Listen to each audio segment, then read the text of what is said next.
With the next major EU4 update just around the corner, 1.35, Paradox has announced that they will also be releasing a DLC along with the free patch. The first time they showcased evidence of this DLC was in the Ottomans Dev Diary. So today I will go through and spotlight the changes to the Ottomans included in the free patch and the DLC. To start off with, various new missions, events, and a new system are added with the free patch. The Ottoman mission tree is extensive, with many different branches, expanding it from its mostly generic mission tree in earlier patches. For example, you are actually able to get cannons earlier than Tech 7 through the Ottoman mission tree.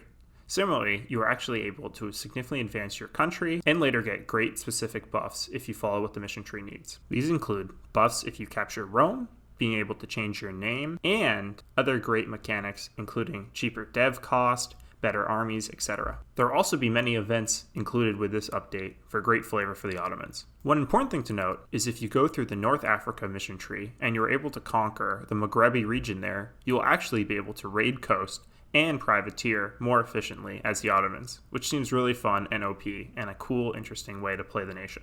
The free mechanic that will be included with the free patch is the Eyalet system. There are 8 historical Eyalets that can be formed once you conquer the specific land and through your mission tree. However, you can also fabricate a specific Eyalet fabrication and make them. The way Eyalets work is actually pretty interesting. They will not join your offensive or defensive wars unless you use favors to get them in, or a relation hit. Unlike other vassals, they do have access to favors. However, they provide you higher tax and manpower and sailors than other vassals, meaning that you basically get the same as if you own the provinces directly. If you want to integrate an Eyalet, what you first have to do is make it a core Eyalet. You do this by reining in your Eyalet. If you have the necessary diplomatic interactions with them, then you can integrate your Eyalet for diplomatic power, similar to another vassal. One special mechanic related to this is when the Ottomans declare war on the Mamluks. If you occupy Cairo for 3 years, you will be able to trigger an event that will cause the Mamluks to become an Eyalet.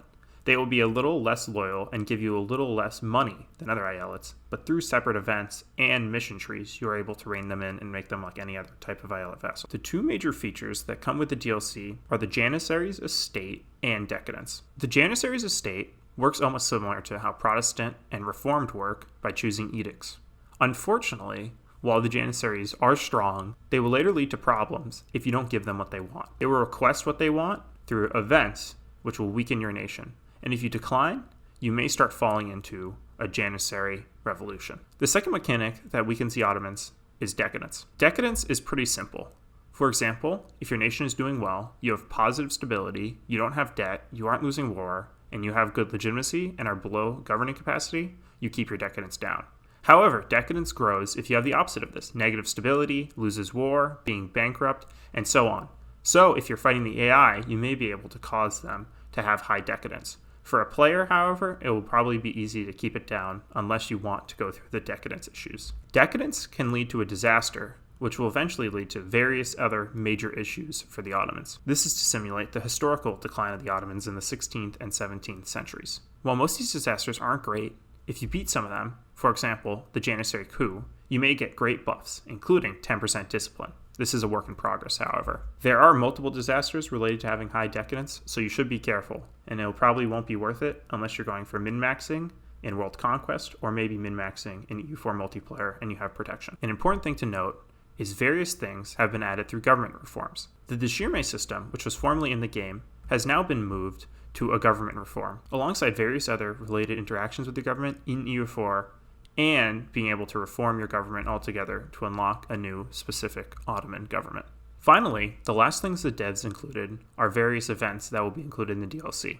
I imagine that many events will also be in the free patch, but some of the more overpowered and more interesting events will probably be based in the DLC. That's just how Paradox operates. Anyway, the Ottomans look like a very interesting and exciting nation to pick up for a new player or for old players wanting to have some great and interesting flavor, whether that be in single player or multiplayer. Paradox has similarly been working on various other nations, including Ming, Japan, and others that have yet to be released through the Dev Diaries. I hope you've enjoyed this video. Please comment, like, and subscribe, and I hope you've had a great day. Sincerely, Wonder Productions.